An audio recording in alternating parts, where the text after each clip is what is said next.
Well, today's episode is going to feature much of a shorter episode. We're only going to review what took place in MLW Fusion Alpha number 11 with the finals of the Upper Cup tournament between TJP and Davey Richards and everything else happening in there. And also, AEW Dynamite headed up to Atlanta with because the hometown boy Cody Rhodes is set up in an Atlanta street fight against El Idolo Andrade. And we also got Alan Five Angels taking on Brian Danielson, and we got many other things taking place on Dynamite. And also, we got some news updates regarding to what's been going on with Ice Ribbon, Fuego del Sol, Hikaru Shida, and many others. So, let's get started with another episode of Deleted Wrestle Zone.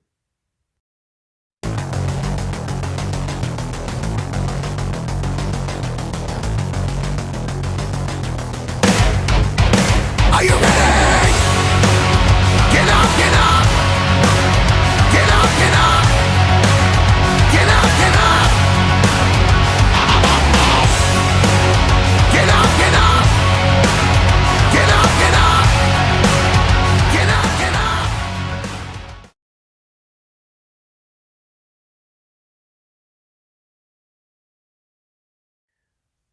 Welcome everybody to Deleted Wrestle Zone, all things that is pro wrestling with AEW, NXT, New Japan Pro Wrestling, Impact Wrestling, the National Wrestling Alliance, various promotions, wrestlers, matches, and championships. I am your host, J Rod here. So, let's begin with the latest MLW Fusion Alpha number 11. It opened up with KC Navarro taking on, of course, Warhorse. As you know, this thing happened during one of Warhorse's interviews with Alicia Atout. KC Navarro had the audacity to interrupt them.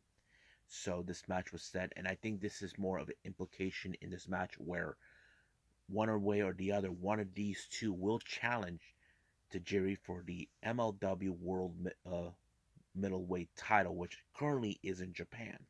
So we have to pay attention in that particular moment. However, KC Navarro defeated Warhorse with the sliced bread easily right there for him to give him the 1, 2, 3, and it's over right there. So KC Navarro may have his sights on the middleweight title, but we just gotta wait and see what happens when Tajiri puts that title line against All Japan Pro Wrestling wrestler Sushi Aoyagi. I think that's his name. But yeah, we'll see about that. Now, in the latest interview, as you know, Emilio Sparks has been trying to get more details, but however, there is one detail that he wanted to know. As you know, Calvin Tankman decided to make an attack on Alex Kane after he won the match for the five-way ladder match for the vacant National Openwood title. Now, the initial assumption that he wanted to know, did Myron Reed try to stir up the pot? Well, it's still unclear. He refuses to talk to him about that. Basically, from what I can tell, Myron doesn't want to say it did. Basically, both Reed and Tankman know each other pretty well. They helped each other from time to time. Now, during our next, excuse me, during our next match for the featherweight women's division to take the stage, Willow Nightingale comes into commentating and explains a lot of situations that took place. However, this match that she is commentating is a featherweight women's tag team match. We have top dogs consistent of what's her name, Giovanni and Skylar taking on the Sea Stars, Ashley Vox, and of course her sister Delmy Exo. I say this match was pretty good. It was very different from the last tag team match we had. If you guys remember, the Sea Stars were in a match against Skylar. I forgot who was Skylar what, and of course, Will Nightingale. But that match ended in disaster, all thanks to Holiday. But the Sea Stars were able to prevail by pinning. Forgot which one. Well, it was actually Vox who made the pin, but it won. The Sea Stars won the match. However, Holiday showed up. It looks like she wanted to pick a fight against Will Nightingale, and they continue this all the way to the backstage. Now, Emilio Sparks has been recently been trying to find information about Cesar Duran. Basically, he followed him, but he saw he Cash would have money, but all of a sudden he saw a mask matching Matanza. Now we don't know what that means, but anything could happen. However, Emilio did spotted him in some mysterious room and went in there alone with the mask. It's still unclear what it is, what's going on, but we'll just see what the fuzz is all about. Now, Alex Kane set up a press conference as it had been revealed he is no longer part of the American top team. He decided to break away from them and form his own team. Um, don't know exactly what he's going to call it, but that's what it is. But however, this feud between him and Calvin Tankman is far from over.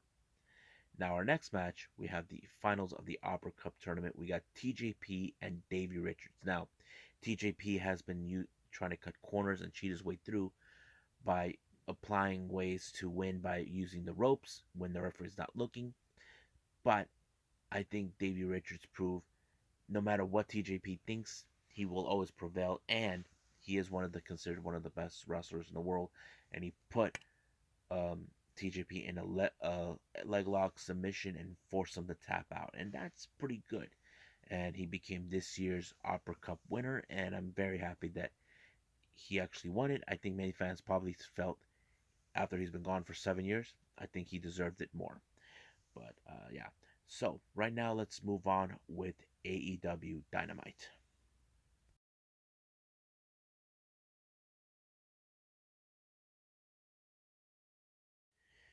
Okay, so we got AEW Dynamite. Opened up with Hangman Page joining the commentary group because the next match, the opening match, actually was Daniel Bryanson taking on Dark Order member Alan Five Angels. As you know, Dark Order and Hangman are very close friends.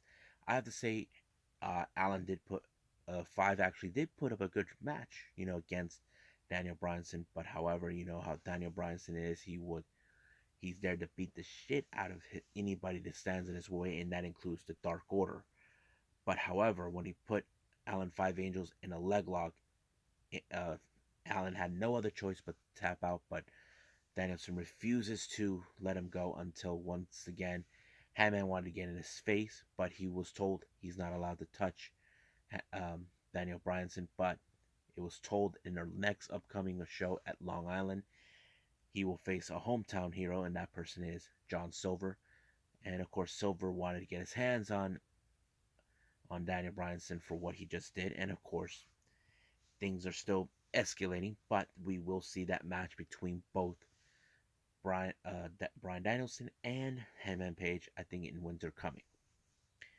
Now, our next match was a very interesting one. We had Lee Moriarty taking on CM Punk.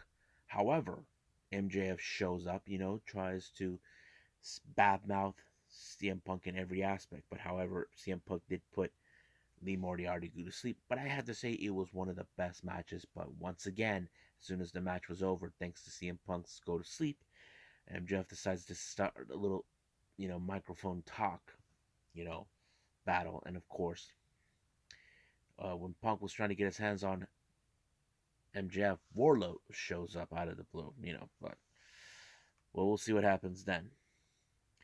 Now, as you know, Britt Baker is set to face Rio for the AEW Women's Championship. However, Jamie Hayter will have her hands on Rio, but the real question is, will Rio survive against someone like Jamie Hayter? Well, that is a question that we will see when that day happens.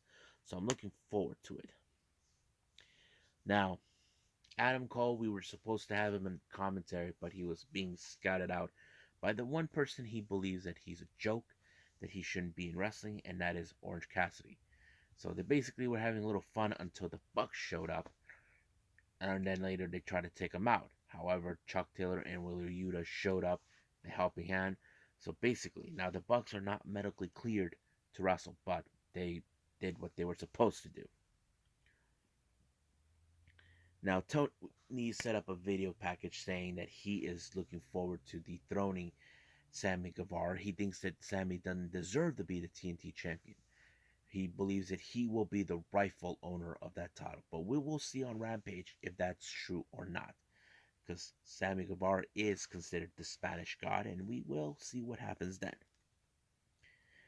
Now, our next match, we have Warlow along with Spears taking on AC Adams. Now, you know how Warlow ends his matches. He knocks you out.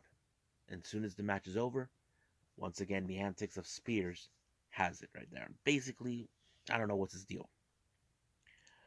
Now, our next interview, we were supposed to have this Friday the 2 out of 3 falls with the Lucha Brothers. However, it's not going to happen. The match is not going to happen, take place. So Penta has no other choice but to pin with team with Pac, who has one eye, after being missed by Malachi Black. So we probably will see a really good match, but not the match we hope for. Now, we have the next match. We have the Gun Club, who are undefeated, both Colton and Billy, along with Austin, to take on Darby Allin and Sting. I have to say, this match was pretty good. There were some good moments where Darby took out both Colton and Billy, but it was Sting who put um, Colton away and winning the match. However, the Gun Club are now defeated. They have been their undefeated streak has finally ended. Now, in the backstage, we saw an interview with Chris Jericho, talking about he understands that Eddie Kingston didn't need help. He just wanted to teach the 2.0 and Daniel Garcia a little lesson, but he was the one who got the lesson learned by 2.0 and Daniel Garcia. Now, they may have tried to break him, but however, if I were them, I would run to the hills. I hate to see the inner circle give them a beating, but we'll see what happens then. Now, Leo Rush, as you know, has a bone to pick with Taz. Now, Taz has criticized Leo Rush, believing that he's not a businessman, that he doesn't know what he's doing. He's a real businessman. He found a way to weasel his way out, weasel to get Dante Martin to sign with him. And of course, he wants to pick a fight with Team Taz, but Dante got in his way, tried to tell him that he has to go through him first. But the real question remains. Many fans probably suspected Darius Martin, Dante's older brother, will side with Leo Rush, and we may see Brian Cage come back. That is something I definitely could see, but that's still something we gotta wait until that moment happens. Now, as you know, we're now closer to the getting to the end of the TBS Championship tournament. Jade Cargill is aware that she has to face against Thunder Rosa, but apparently there was a challenge issued by one of Thunder Rosa's students, and that is Janai Kai. Now, Jade doesn't know who she is, but of course they think that they're gonna take her out. But however, Thunder Rosa will be in commentary. She did mention that and struck a nerve right at Jade Cargill. Now our next match is the TBS Championship tournament in the last quarterfinals. We have Chris Statlander and Ruby So. Man, that was a really impressive match. I think it was a classic, and I think this is more like who deserved it more. And I feel right now that it was Ruby Soho because she was the one who rolled her up and pinned her with the 1, 2, 3. And I think that kind of tells us she earned it more.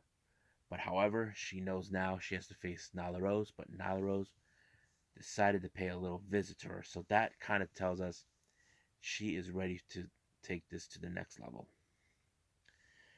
Now, our main event is the Atlanta street fight match between Andrade and Cody Rhodes. But we did see Jose and R. Anderson getting into a fight, beating the crap out of each other. I think this match was intense. Now, this was more like a 50-50 of the crowd. But I think we should talk about what took place at the end.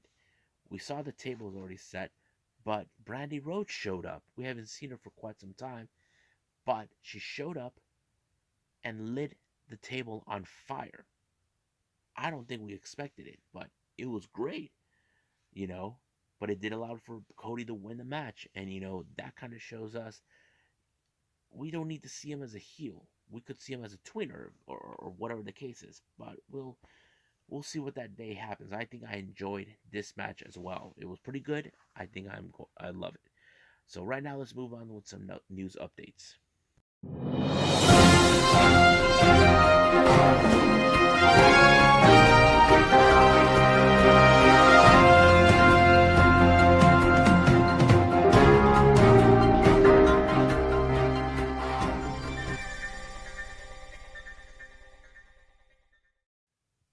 Okay, so we got some news updates for all of you. The first one is coming from Ice Ribbons. There have been reports now that certain wrestlers are no longer resigning or they're changing their contract status with Yoshi Promotion Ice Ribbon.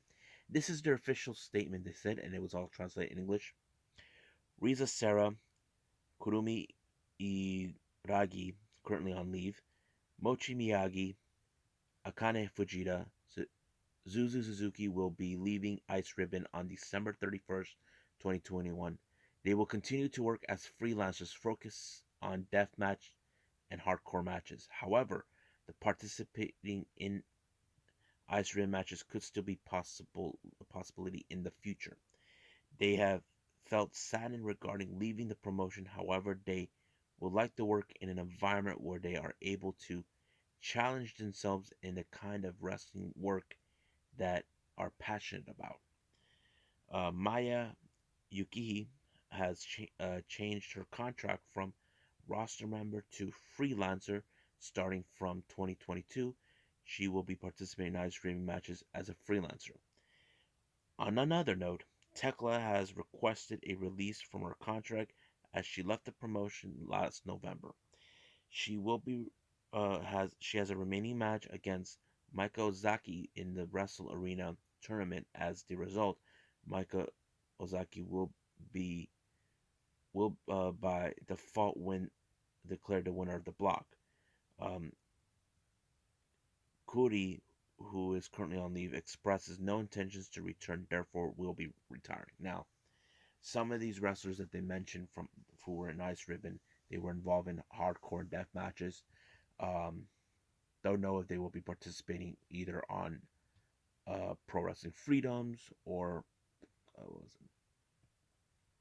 but I don't know. But it's something we can see. I have seen Zuzu Suzuki and Akane Fujita in death matches, but that's pretty much what takes place. Now, recently we have news development coming from Mei Ying. It turns out that she's being repackaged to a new character. Now goes by Wendy Cho. She made that debut this past Tuesday on NXT 2.0, where she was sleeping and during a segment with Indy Hartwell and Persia Parada. Her last appearance was on October 5th, where she lost to Indy Hartwell when she was Mei Ying, that Empress or whatever. But you guys should know, many of the wrestlers did receive new names, and that's exactly what happened to Mei Yin. Um, she made her debut with the company back in 2018 for the Mae Young Classics and officially signed with WWE back in February of 2019. In other news, Scotty Tuhati has announced that he's returning to the ring, and the promotion he will be participating is SPW Valentine's Vengeance. This took place on the 18th of uh, what was it? 18th of February. So basically, we know now that recently he did request his release from WWE when he was a producer and a coach. He wanted out, and who could blame him for that? Next up, Hikaru Shida. It's been announced that Hikaru Shida is set to return to Japan to participate in the upcoming Maki project. Now, if you guys don't know, she's been involved in this some sort of amazing show called Maki, where she plays Princess Suru. I've seen many of their shows on YouTube. You can catch them up. It's called Maki, all capitalized with Maki, Maki. So yeah, they will they have their next show called Maki Genesis Reboot that will happen on the 4th of February on the Kameari Rio Hall. I'm looking forward to it. And then finally, we got Fuego del Sol that will be making his debut with GCW. It will take place on the 4th of December, which is this Saturday, hopefully. but we'll see what happens. But no opponent has been announced yet. Who is he going to be challenged? But uh, this is going to be interesting. So I think that's it for now. We got for news updates. Well, I hope you guys enjoyed this episode, me reviewing only two, and of course giving you guys some news updates. Coming up, we have New Japan Pro Wrestling with World Tag League Day 7, NXT UK, Impact Wrestling, and another show I never heard of. This is from a promotion called Invictus Pro with their show called Aftershock that took place back on September 25th. So I'll see you guys in the next DWZ time. Same DWZ channel. I must bid all of you adieu. So goodbye. And have a nice day. Bang.